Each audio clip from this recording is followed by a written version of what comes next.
Ok, ça tourne. Je suis loin d'être en avance, donc comme vous n'avez pas de temps à perdre non plus, je vous propose de plonger directement dans le vif du sujet. Alors bonjour à tous, bienvenue dans cette vidéo. Aujourd'hui, je vais vous faire un petit récap de ce que j'ai fait cette semaine et je tiens d'abord à m'excuser puisque j'avais dit que j'allais vous partager des enregistrements d'appels de prospection qui étaient prévus cette semaine et j'en ai fait aucun. C'est pas que j'ai eu la flemme au dernier moment, c'est juste qu'il y a eu des choses qui se sont passées qui ont complètement désorganisé ce que j'avais prévu au programme de cette semaine. Et c'est ce que je vais vous raconter dans cette vidéo. En fait, c'est que j'ai utilisé une certaine méthode qui permet d'avoir qui permet d'avoir des clients, des recommandations ou des rendez-vous avec des prospects sans avoir à prospecter de manière froide. C'est-à-dire, vous allez chercher tous les artisans locaux, par exemple, si vous êtes dans le marketing comme moi ou la communication, et vous allez les appeler un par un pour savoir s'ils sont intéressés par votre produit ou par votre service. Donc vous l'avez compris, c'est pas ce que j'ai fait. J'ai plutôt utilisé la méthode de la power list que je vais vous détailler un peu plus tard de cette vidéo. Donc restez bien jusqu'à la fin puisque j'ai prévu de te gâter, ma gâter. Je vais aussi parler d'une peur qui t'angoisse peut-être, qui moi m'a angoissé et j'ai trouvé en fait des moyens pour snaker, tu vois. C'est la peur de manquer d'argent. Je sais que par rapport aux entrepreneurs avec qui je discute au quotidien, que j'ai rencontrés au cours de toutes ces dernières années et pour avoir discuté avec un bon nombre d'entre eux, en fait, il y a toujours un peu cette peur de plus avoir d'argent, de manquer d'argent.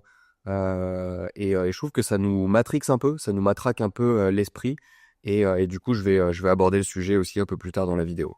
Alors, comme je vous disais, cette semaine, il s'est passé des choses très positives. Je vais vous les lister rapidement. Il s'est passé aussi des choses moins positives que je vais vous lister juste après. Donc, la première chose positive qui m'est arrivée, c'est j'ai reçu une opportunité de collaboration, plus pour voilà, une prestation de service avec un client qui est à distance. Et en fait, c'est toujours des très bonnes nouvelles de voir que des personnes qui sont qualifiées et qui sont comme tes clients idéaux, genre tes clients de rêve, qui font appel à toi, qui te sollicitent pour pouvoir bénéficier de tes services. Donc, c'est toujours très gratifiant. Et donc, voilà. Donc, ça, c'est une des premières choses qui s'est passée cette semaine. Ensuite, deuxième chose, j'ai reçu une recommandation complètement inattendue d'une de mes consoeurs que j'ai rencontrée ici lorsque je me suis installé il y a quelques mois, qui m'a recommandé auprès d'une de ses clientes qui cherchait à avoir quelqu'un, un expert en réseaux sociaux, en gros, pour pouvoir faire de la formation pour une de ses collaboratrices.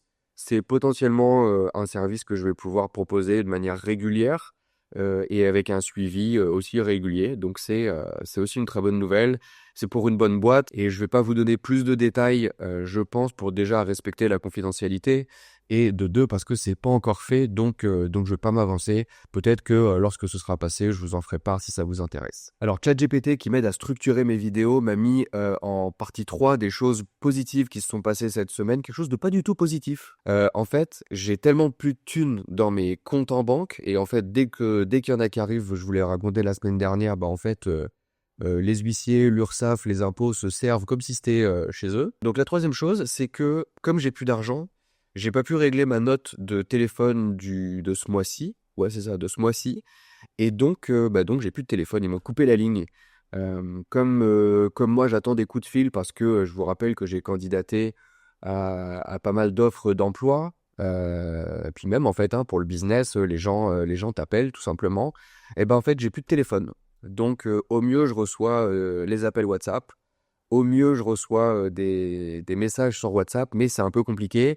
Normalement, je dois récupérer ma ligne téléphonique lundi, mais voilà, en fait, vraiment trop la galère. Quatrième chose positive, j'ai reçu une réponse. J'ai reçu une réponse. Déjà, c'est quelque chose de positif à une des offres d'emploi à laquelle j'avais candidaté la semaine passée pour une boîte locale, mais qui est un groupe européen, si j'ai bien compris. Pareil, je vous donne pas trop de détails, je vous en donnerai une fois que ce sera fait ou pas.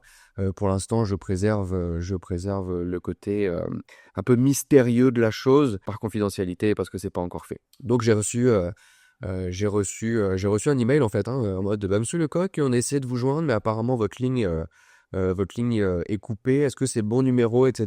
Donc, bon, tu renvoies un mail en mode, tu sais, t'as la petite goutte de sueur qui coule sur le côté du front. Donc voilà, affaire à suivre. 5e chose, et pas des moindres, j'ai été invité à un déjeuner d'entrepreneurs à la fin du mois de janvier, donc c'est dans une grosse dizaine de jours en gros. Ça, c'est une super opportunité parce que ça va me permettre de rencontrer des entrepreneurs, entre guillemets, un peu triés sur le volet, qui ont roulé un peu, je pense, leur boss. Et c'est une magnifique occasion de pouvoir réseauter avec des entrepreneurs locaux de tous horizons. J'ai discuté avec ouais, un des organisateurs, même 2 organisateurs de ce déjeuner qui m'ont convié à ce moment-là. Donc j'ai hâte de voir ce que ça va donner. J'essaierai de prendre quelques petites images et vous partager ça si c'est OK pour eux. 6e et 7e bonne nouvelle, c'est assez similaire. La 6e bonne nouvelle, c'est que j'ai un ancien client ou en fait, ça fait des semaines, pour pas dire des mois, qu'on se court un peu après parce que moi j'avais la tête dans l'eau, lui il avait la tête dans l'eau. Et en fait, quand l'un immergeait, l'autre était toujours sous l'eau. Donc en fait, on n'arrivait pas à savoir. Là, enfin, on a réussi à caler une date pour un rendez-vous. Donc j'ai hâte d'avoir de ces nouvelles puisque c'est un client avec qui je m'entends bien. On avait fait des belles choses par le passé et j'ai hâte de savoir tout simplement quels sont ses objectifs et ses projets pour 2025. Et donc 7e, c'est un rendez-vous avec un prospect qualifié pour la fin du mois. Là aussi, j'ai réussi à avoir ce rendez-vous par le biais des recommandations d'un client que j'ai actuellement. Donc c'est vraiment le bouche à oreille, c'est le truc qui marche le mieux en commerce. Euh, donc ça, ce rendez-vous-là, il est pour la semaine prochaine. Donc vous voyez que malgré le fait que j'ai vraiment pas passé un seul coup de fil, de toute façon, j'avais pas de téléphone la semaine dernière. Et vous voyez que même sans prospecter, il peut y avoir des choses qui se passent dans votre entreprise, surtout si vous êtes au début, vous n'avez pas encore mis en place des habitudes ou des systèmes qui vous permettent de contacter de nouvelles personnes, de nouveaux prospects pour pouvoir faire tout simplement connaissance. Donc quittez pas la vidéo maintenant puisque sinon vous allez rater le meilleur parce que tout à l'heure je vais vous parler de la méthode de la fameuse Power List parce que c'est à la portée de tout le monde et c'est vraiment le truc le plus simple que tu peux faire pour trouver des prospects et trouver des clients. Ensuite, la leçon de la semaine. J'ai eu une certaine déception cette semaine. Ça arrive, c'est pas grave. La vie n'est pas un long fleuve tranquille, voyez-vous. En fait, je vous raconte, petit story time, ça fait plusieurs mois en arrière, je reçois un message sur WhatsApp d'une personne que j'avais accompagnée à l'époque de façon gratuite sur sa stratégie de contenu sur les réseaux sociaux. Et en fait, elle a adoré, visiblement et manifestement par rapport au message qu'elle m'a envoyé, les différentes interventions que je lui avais proposées dans le cadre de sa stratégie de contenu sur les réseaux. Et du coup, elle m'avait demandé de l'accompagner sur un projet personnel qui était quand même un projet très sérieux. Qu'est-ce que tu fais? Tu veux dire bonjour? Butch, c'est ça que tu veux? C'est juste pour flex un peu, quoi. Et donc elle était intéressée pour que je l'accompagne de manière personnalisée sur un de ses projets qui était relativement solide, quoi. Et le truc dans l'histoire, c'est que la prestation pouvait être financée par un organisme de financement tiers. Donc en fait, quand elle m'a demandé mon devis qui correspondait à sa demande, je lui ai envoyé un dossier qui était lisible et dans les codes du fameux organisme qui allait financer cette prestation. Donc en gros, en plus j'étais en vacances, j'ai pris quasiment 24 heures pour constituer le dossier, faire un PowerPoint clean, tout détailler les services, etc. pour que pour que elle ait le moins de travail à faire entre guillemets et qu'elle puisse présenter ce dossier-là à l'organisme et qu'on puisse recevoir les financements. Après quelques semaines d'attente, donc elle me dit qu'elle a bien le financement, même si c'est pas tout le financement, c'est une partie. Et en fait, je sentais qu'elle était un peu distante depuis plusieurs semaines. Moi, je la sollicitais pour qu'on puisse tout simplement commencer à organiser le projet, un petit peu parler de la planification, de la stratégie, etc. Et en fait, je sentais qu'elle était un peu désengagée, un petit peu froide, un peu distante dans nos échanges. Et en fait, j'avais dit, tu vois, ça pue, elle va prendre quelqu'un d'autre au dernier moment. Et bingo, c'est ce qui s'est passé. Elle m'a avoué cette semaine qu'elle avait décidé de choisir de travailler avec un autre prestataire. Donc voilà, ce genre de choses peut arriver. Donc la leçon de cette histoire, contractualiser le moindre service qu'on vous demande, surtout si ça vous prend du temps, surtout si ça vous prend de l'énergie. En fait, si c'est pas un truc que vous faites en 5 minutes, contractualisez le fait que vous accompagnez. Dans mon cas, j'aurais dû faire un bon de commande et facturer en fait la conception de cette offre et l'envoi du dossier. Pas forcément très cher, mais au moins, tu sais que ton temps, il n'est pas perdu. Donc voilà, ça, c'était la leçon de la semaine.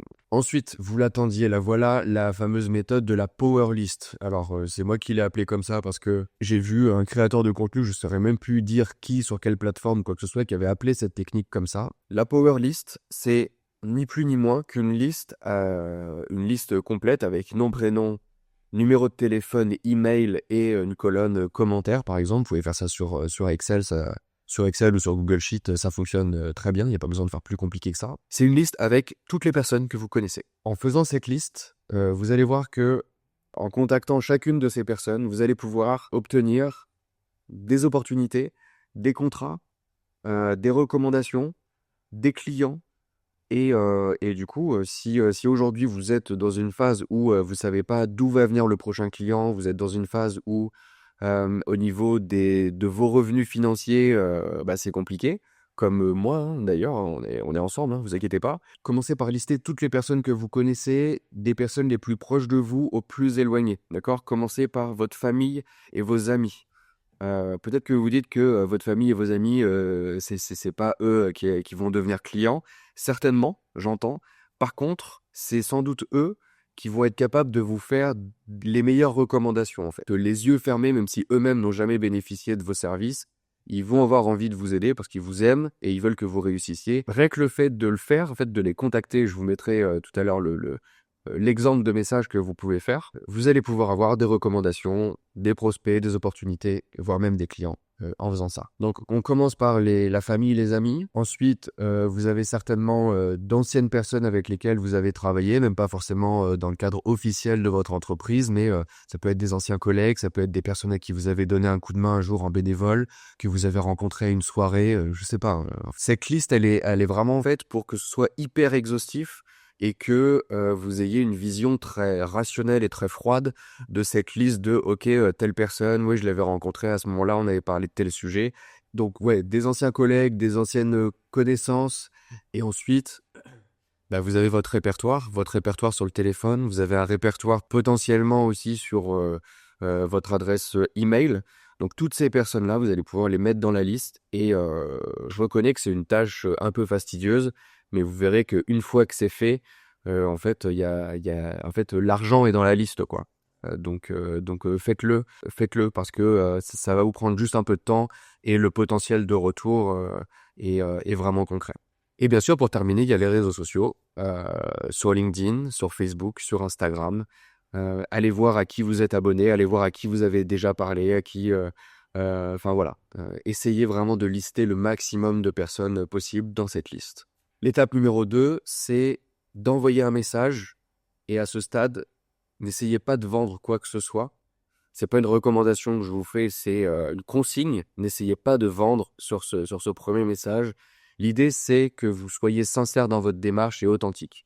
C'est-à-dire que les personnes à qui vous allez envoyer ces messages-là, moi, par exemple, là, ce que j'ai fait en janvier, c'est que j'ai saisi l'occasion du mois de janvier et de la nouvelle année pour envoyer un message sincère, authentique, pour présenter mes vœux à une partie de cette liste. Et en fait, ça marche parce qu'il n'y a pas, je dirais que dans l'année, il n'y a presque pas meilleur moment que le mois de janvier pour envoyer ce genre de message. Donc en vrai, faites-le. C'est toujours pas trop tard, hein. On peut souhaiter la bonne année jusqu'à fin janvier. Et si vous regardez cette vidéo, on n'est plus en janvier, je sais pas, trouvez une astuce. Donc ça, c'était le point numéro 3. Et le point numéro 4, eh bien, c'est vous allez attendre les réponses de ces personnes-là. Il y a des personnes qui vont dire « Ah, il faut absolument qu'on prenne rendez-vous parce que il faut que je te parle de ce projet-là. » Ça arrive. Et puis, la majeure partie des personnes à qui vous allez envoyer votre message, ils vont vous répondre « merci, toi aussi, etc. » Il n'y aura pas vraiment de suite. Et c'est à ce moment-là, s'il n'y a pas vraiment de suite, où là, vous pouvez poser des questions. Alors, quoi de neuf pour cette année? Quels sont tes objectifs?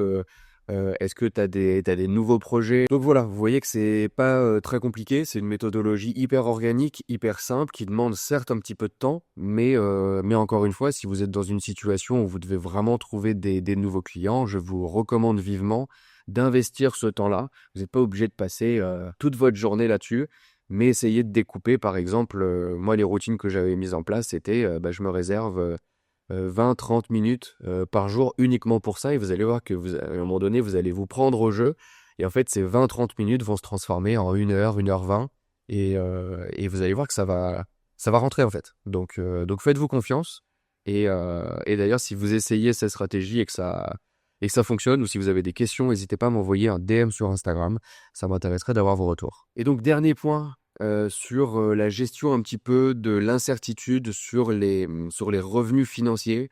C'est une question, et je dirais que c'est même une peur qui est hyper récurrente chez les entrepreneurs, les freelances, les indépendants, et pas que, mais moi, comme c'est principalement à vous que je m'adresse, je parle de vous.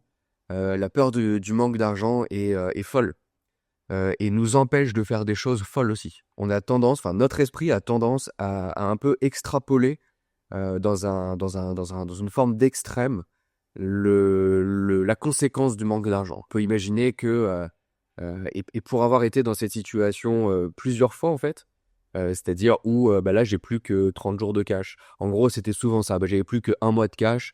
Donc en gros, tu payes ton loyer et ta bouffe et t'as plus rien. Et en gros, si tu trouves pas de nouveaux clients, de nouveaux projets, de nouvelles sources financières, tu es comme sur une banqueroute. Et le mois d'après, il va se poser des questions que tu n'as pas du tout envie de te poser. Si vous n'avez pas d'argent pour payer votre loyer, vous allez pouvoir envoyer un message à votre propriétaire pour repousser l'échéance ou lui demander des délais supplémentaires. De toute façon, le propriétaire, il n'a pas le choix. Parce que en France, en tout cas, pour les personnes qui habitent en France et qui m'écoutent en France, tu peux pas te faire expulser avant, je sais pas combien de temps, quoi. Enfin, légalement, hein. Donc le propriétaire, il va vous dire: «Bah oui, OK, je comprends, bon courage», s'il est bienveillant, et dites: «Voilà, j'ai besoin d'un délai supplémentaire de 15 jours, 30 jours, parce que j'ai besoin de trouver des solutions financières pour pouvoir régler le loyer», et vous allez rester habiter chez vous. Et si ce délai-là, s'accroît, moi je crois qu'en 2022, j'ai dû faire quelque chose comme 3 mois de retard de loyer. C'est stressant, et en même temps, c'est stimulant parce que vous savez que chaque jour qui passe, il faut que vous trouviez la solution. Parce que chaque mois qui passe aussi, vous devez le loyer du mois précédent en plus. Et quand vous trouvez la solution et que vous réussissez à payer ces 3 mois de loyer comme promis et comme prévu, et heureusement que vous avez trouvé une solution, ça peut vous prendre 1 mois, ça peut vous prendre 2 mois, ça peut vous prendre 3 mois, ça peut vous prendre plus en fonction de votre situation. Mais en fait, ce temps-là, vous allez l'utiliser pour trouver la solution qui soit à la hauteur de votre problème. Faut pas être là en mode à regarder le bout de ses pieds et à se dire qu'une solution va tomber du ciel, quoi. Et dernier point, ne soyez pas dans l'ego. C'est-à-dire que moi-même, j'ai eu ça je voulais pas demander de l'aide. Je voulais pas demander de l'aide. Je voulais dire que j'avais réussi tout seul. Je voulais dire que je devais rien à personne, etc., etc. Je comprends, hein, comme je vous l'ai dit, je suis passé par là, mais ça, c'est des réflexions très égocentriques. Et en fait, demandez-vous simplement, je dis pas qu'elles sont mauvaises ou qu'elles sont bonnes, mais demandez-vous simplement si ces réflexions égocentriques vous servent ou pas. Est-ce que ça vous fait gagner du temps ou pas? Voilà, soyez honnête avec vous-même. N'ayez pas peur de demander de l'aide. Je veux dire, je pense que dans toutes les réussites que vous voyez à droite ou à gauche, et en ligne, hein, notamment, où les personnes mettent en avant et valorisent uniquement leurs exploits, leurs talents, leurs résultats, machin. Mais en fait, ils disent à aucun moment: «Ah ouais, mais ça, je l'ai eu parce qu'il y a telle personne qui m'a aidé, et si je ne lui avais pas demandé de l'aide, j'en serais pas là aujourd'hui, ou là, j'ai échoué, ou machin». Donc en fait, demandez de l'aide. Soyez pas dans l'ego. Si vous avez besoin d'aide, demandez de l'aide. Et si vous ne savez pas à qui demander de l'aide, cherchez les bonnes personnes aussi. Demandez de l'aide à des personnes qui peuvent vous en apporter. Et vous trompez pas de personne. Exemple tout bête, demandez des conseils entrepreneuriaux à quelqu'un qui a jamais monté une boîte, ça fait aucun sens. Faut vraiment être perdu et désolé, hein, mais il faut être un peu bête pour demander des conseils à des gens qui n'ont jamais créé de boîte, qui n'ont jamais eu de clients. Et en fait, si vous en êtes rendu à ce point-là, arrêtez tout de suite. Allez demander des conseils à des gens qui peuvent vous fournir de vrais conseils, qui sont passés par là où vous êtes passé, qui ont eu l'expérience, qui ont les résultats que vous voulez obtenir aujourd'hui ou demain, et demandez des conseils à ces personnes-là et à personne d'autre. Donc pour terminer cette vidéo, on peut voir que donc là, je m'étais engagé cette semaine à faire de la prospection. Je n'ai pas fait de la prospection, on va dire pour la bonne cause, puisqu'il y a eu des événements un peu imprévus qui sont survenus et qui ont quelque part remplacé le bénéfice que je recherchais avec la prospection. Donc quelque part, ça s'équilibre. Faites votre power list parce qu'en fait, c'est un actif que vous allez pouvoir faire grossir au fur et à mesure et en fait, alimenter cette liste et bien sûr, envoyer ces messages pour prendre des nouvelles, souhaiter la bonne année. Peu importe ce que vous dites, mais faites-le avec une démarche sincère et authentique. Et vous allez voir, et j'ai hâte d'avoir vos retours là-dessus, que cette technique, en fait, c'est la plus naturelle qui soit et ça fonctionne. Donc si vous êtes dans une période difficile, rappelez-vous que si vous continuez d'agir, tout est possible. Abonnez-vous pour suivre cette aventure et partagez votre expérience en commentaire. Envoyez-moi un DM si vous êtes un peu plus timide. Mais en tout cas, faites-moi un retour, ça me ferait plaisir de vous lire. Je te souhaite une belle semaine et je te dis à dimanche prochain. Ciao!